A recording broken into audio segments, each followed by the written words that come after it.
നമസ്കാരം. വിഘ്ന നിവാരകനും ഗണനായകനും ശിവപാർവതി പുത്രനുമായ ഗണപതി സ്വാമിയുടെ പിറന്നാളാണ് നാളെ വിനായക ചതുർത്ഥിയാണ്. അതിനാൽ തന്നെ വീടുകളിൽ ചില കാര്യങ്ങൾ പ്രത്യേകമായി ചെയ്യേണ്ടതായിട്ടുണ്ട്. ഇതേക്കുറിച്ച് വിശദമായ വീഡിയോ ക്ഷേത്രപുരാണത്തിൽ ലഭ്യമാണ്. ഈ വീഡിയോയിലൂടെ നാളെ ചെയ്യാൻ പാടില്ലാത്തതായ കാര്യങ്ങളെക്കുറിച്ചും മറ്റു ചില പ്രധാനപ്പെട്ടതായ കാര്യങ്ങളെക്കുറിച്ചും വിശദമായി തന്നെ മനസ്സിലാക്കാം. ഏവരും നാളെ നടത്തുന്ന വിശേഷാൽ പൂജയുടെ ഭാഗമാകുവാൻ പ്രത്യേകം ശ്രദ്ധിക്കുക. നാളത്തെ ദിവസം ശ്രദ്ധിക്കേണ്ടതായ ആ പ്രധാനപ്പെട്ട കാര്യങ്ങളെക്കുറിച്ച് വിശദമായി തന്നെ ഈ വീഡിയോയിലൂടെ മനസ്സിലാക്കാം.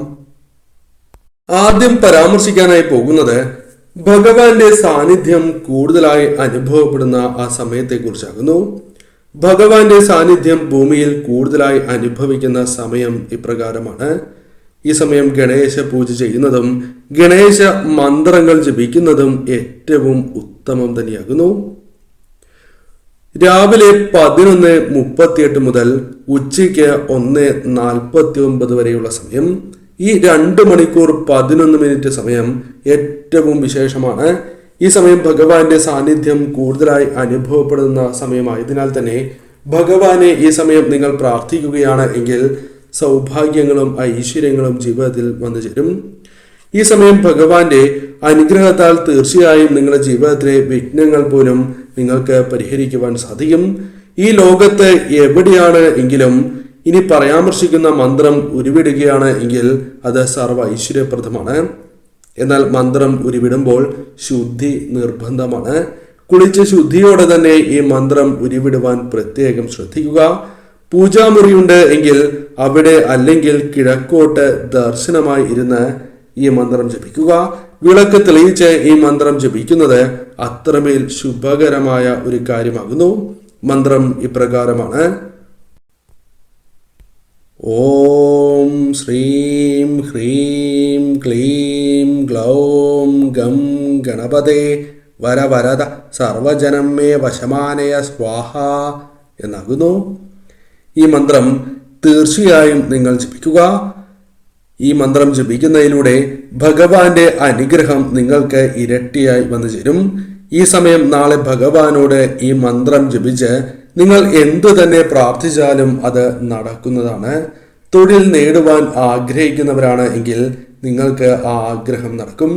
മറ്റു കാര്യങ്ങൾ ആഗ്രഹിക്കുന്നവരാണ് എങ്കിൽ അത് തൊഴിൽപരമാണ് എങ്കിലും മറ്റു കാര്യങ്ങളാണ് എങ്കിലും ഭഗവാനോട് പ്രാർത്ഥിച്ച് ഈ മന്ത്രം ജപിക്കുന്നതിലൂടെ കാര്യങ്ങൾ അനുകൂലമായി തീരും.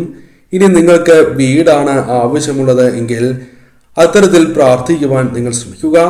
അടുത്ത ചതുർത്ഥിക്ക് മുൻപ് തന്നെ ഭഗവാന്റെ അനുഗ്രഹം നിങ്ങൾക്ക് വന്നു ചേരും.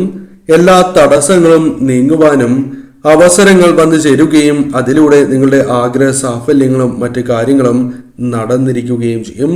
അതിനാൽ തീർച്ചയായും പൂർണ്ണ വിശ്വാസത്തോടെ വിളക്ക് തെളിയിച്ച് ഈ മന്ത്രം ജപിക്കുവാൻ പ്രത്യേകം നിങ്ങൾ ഓർക്കുക. നാളത്തെ ദിവസത്തിന് വളരെയധികം പ്രാധാന്യം ഉള്ളതിനാൽ തന്നെ ചില കാര്യങ്ങൾ, ചില തെറ്റുകൾ നിങ്ങൾ വീടുകളിൽ ചെയ്യുന്നത് ആ വീടുകളിൽ ഭഗവാന്റെ കോപം വന്നു ചേരുന്നതിന്, പല വിധത്തിലുള്ള ദുരിതങ്ങൾ വന്നു ചേരുന്നതിന് കാരണമായി തീരാം.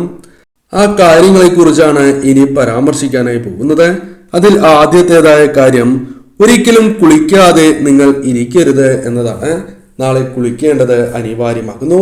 കൂടാതെ കുളിക്കാതെ ആഹാരം കഴിക്കുവാൻ പാടുള്ളതല്ല. കുളിച്ചതിന് ശേഷം അടുക്കളയിൽ പ്രവേശിക്കുവാൻ പ്രത്യേകിച്ചും ഏവരും ശ്രദ്ധിക്കുക. ഭഗവാന്റെ സാന്നിധ്യവും അടുക്കളയിലുണ്ട്. തീർച്ചയായും അപ്രകാരം നിങ്ങൾ ചെയ്യേണ്ടത് അനിവാര്യം തന്നെയാകുന്നു. നാളെ തീർച്ചയായും കാക്കയ്ക്കും മറ്റ് പക്ഷിമൃഗാദികൾക്കും ആഹാരം നൽകുന്നതും ഉത്തമം തന്നെയാകുന്നു. ഒരിക്കലും പക്ഷിമൃഗാദികളെ ഉപദ്രവിക്കാൻ പാടില്ല എന്ന കാര്യവും നിങ്ങൾ പ്രത്യേകം ഓർക്കുക. വിളക്ക് വയ്ക്കാതിരിക്കരുത് എന്ന കാര്യത്തിന് പ്രാധാന്യം നൽകുക. കാരണം 2 നേരവും വീടുകളിൽ വിളക്ക് തെളിയിച്ച് പ്രാർത്ഥിക്കുന്നത് സർവ്വ ഐശ്വര്യപ്രദമാണ്. വിളക്ക് തെളിയിച്ചതിന് ശേഷം ക്ഷേത്രത്തിൽ ദർശനം നടത്തുന്നതും സർവ്വ ഐശ്വര്യപ്രദം തന്നെയാകുന്നു. കുടുംബത്തിൽ തർക്കങ്ങൾ ഉണ്ടാകാതിരിക്കുവാൻ നിങ്ങൾ പ്രത്യേകം ശ്രദ്ധിക്കേണ്ടതായിട്ടുണ്ട്. കുടുംബത്തിൽ തർക്കങ്ങൾ വരുന്നത്, വഴക്ക് ഉണ്ടാകുന്നത് ദോഷകരമാണ് എന്ന കാര്യം പ്രത്യേകം ഓർക്കുക. അഭിപ്രായ വ്യത്യാസങ്ങൾ ആകാം. എന്നാൽ ഉച്ചത്തിലുള്ള തർക്കങ്ങൾ, അത്തരം കാര്യങ്ങൾ പാടുള്ളതല്ല. ഇപ്രകാരം നിങ്ങൾ ചെയ്യുന്നതിലൂടെ നിങ്ങൾക്ക് വന്നു ചേരേണ്ടതായ അനുകൂലമായ കാര്യങ്ങൾ നഷ്ടപ്പെട്ടു പോകുന്നതിന് അത് കാരണമായി തീരാം. അതിനാൽ പാടില്ല എന്ന് തന്നെ പരാമർശിക്കാം.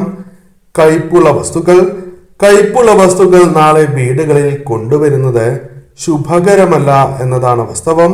അതിനാൽ തന്നെ അത്തരം കാര്യങ്ങൾ ഒഴിവാക്കുവാൻ നിങ്ങൾ പ്രത്യേകം ശ്രദ്ധിക്കുക.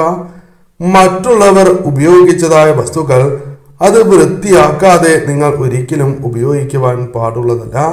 അത് പാത്രമാണ് എങ്കിലും ആ കാര്യത്തിൽ പ്രാധാന്യം നൽകുക. കൂടാതെ കടം വാങ്ങാതിരിക്കുവാൻ നിങ്ങൾ ശ്രദ്ധിക്കേണ്ടതായിട്ടുണ്ട്. ധനപരമായ ആവശ്യങ്ങളുണ്ട് എങ്കിൽ ഒരു ദിവസം കഴിഞ്ഞ് ചെയ്യുന്നതാണ് ശുഭം. അതായത് കടം വാങ്ങാതിരിക്കുവാൻ നാളെ പ്രത്യേകം നിങ്ങൾ ശ്രദ്ധിക്കേണ്ടതായിട്ടുണ്ട്. തലയിൽ എണ്ണ തേച്ചുള്ള കുളി നാളെ ഒഴിവാക്കുന്നതാണ് ശുഭകരം. കൂടാതെ നാളെ ചന്ദ്രദേവനെ നിങ്ങൾ ഒരിക്കലും ദർശിക്കുവാൻ പാടുള്ളതല്ല.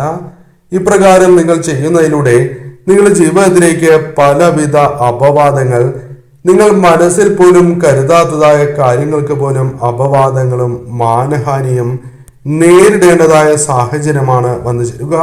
അതിനാൽ അത്തരം കാര്യങ്ങൾ തീർച്ചയായും നിങ്ങൾ ഒഴിവാക്കേണ്ടതും അനിവാര്യമാകുന്നു. മത്സ്യം, മാംസം, ലഹരി എന്നിവ പൂർണ്ണമായും ഒഴിവാക്കേണ്ടതും അനിവാര്യം തന്നെയാകുന്നു. ഇത്തരം കാര്യങ്ങൾ ഒഴിവാക്കി നിങ്ങൾ മുന്നോട്ട് പോവുക. പകൽ ഉറക്കം പാടുള്ളതല്ല. പകൽ ഉറക്കം നിങ്ങൾക്ക് ദോഷകരമായി ഭവിക്കും എന്നാണ് പറയുക. അതിനാൽ അത്തരം കാര്യങ്ങൾ കൂടി ഒഴിവാക്കി മുന്നോട്ട് പോവുക. ജീവിത സാഹചര്യത്തിൽ പകലാണ് ഉറങ്ങുവാൻ സാധിക്കുന്നത് എങ്കിൽ ആവാം. അല്ലാത്ത വ്യക്തികൾ പകൽ ഉറങ്ങുവാൻ പാടില്ല എന്നതാണ് വാസ്തവം. ആ കാര്യം പ്രത്യേകം ശ്രദ്ധിക്കുക. കുട്ടികളുടെ മനസ്സ് വിഷമിപ്പിക്കാതിരിക്കുവാൻ, സ്ത്രീകളെ ഒരിക്കലും വിഷമിപ്പിക്കാതിരിക്കുവാൻ നിങ്ങൾ ശ്രദ്ധിക്കേണ്ടതായിട്ടുണ്ട്. നാളെ ഇത്തരത്തിൽ ചെയ്യുന്നത് നിങ്ങൾക്ക് തന്നെ തിരിച്ചടികൾക്ക് കാരണമായി തീരും. പ്രത്യേകിച്ചും ആരുടെയും മനസ്സ് വിഷമിപ്പിക്കുവാൻ പാടുള്ളതല്ല. എപ്പോഴും പോസിറ്റീവായ ഊർജം കാത്തു സൂക്ഷിക്കുവാൻ നിങ്ങൾ ശ്രദ്ധിക്കേണ്ടതായിട്ടുണ്ട്. നിലനിർത്തേണ്ടത് അനിവാര്യമാകുന്നു. ഒരിക്കലും നെഗറ്റീവായ ചിന്തകൾ മനസ്സിലേക്ക് കടന്നു വരാൻ പാടുള്ളതല്ല. കുളിക്കാതിരിക്കരുത് എന്ന കാര്യം പ്രത്യേകം ഓർക്കുക.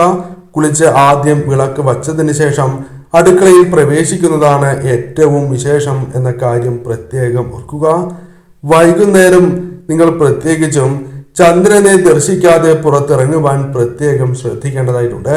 മുൻപ് പരാമർശിച്ചതായ കാര്യമാകുന്നു. എന്നിരുന്നാലും വളരെയധികം പ്രാധാന്യം ഉള്ളതിനാലാണ് ഒരിക്കൽ കൂടി പറയുന്നത്. നാളെ ചന്ദ്രനെ ഒരിക്കലും നിങ്ങൾ ദർശിക്കരുത്. ഇനി അഥവാ ദർശിക്കുകയാണ് എങ്കിൽ, അറിയാതെ സംഭവിച്ചു പോയി എങ്കിൽ, ജപിക്കേണ്ടതായ മന്ത്രത്തെക്കുറിച്ച് മുൻപ് വീഡിയോ ചെയ്തിട്ടുണ്ട്. മുൻപ് ചെയ്ത ആ വീഡിയോ കാണുവാൻ പ്രത്യേകം ശ്രദ്ധിക്കുക. അതിൽ പരാമർശിക്കുന്നതായ മന്ത്രം ജപിക്കുന്നതിലൂടെ തീർച്ചയായും നിങ്ങൾ ചന്ദ്രനെ അറിയാതെ ദർശിച്ച് പോയിട്ടുണ്ട് എങ്കിൽ വന്നു ചേരേണ്ടതായ ദോഷകരമായ ഫലങ്ങളെ തരണം ചെയ്യുവാൻ നിങ്ങൾക്ക് സാധിക്കും. ഈ കാര്യങ്ങൾ ശ്രദ്ധിച്ച് നാളെ നിങ്ങൾ മുന്നോട്ട് പോവുക. ഭഗവാന്റെ അനുഗ്രഹത്താൽ തീർച്ചയായും സൗഭാഗ്യങ്ങൾ ജീവിതത്തിലേക്ക് വന്നു ചേരും. നാളെ തീർച്ചയായും ഗണേശ ക്ഷേത്രത്തിൽ ദർശനം നടത്തുവാൻ മറക്കാതിരിക്കുക.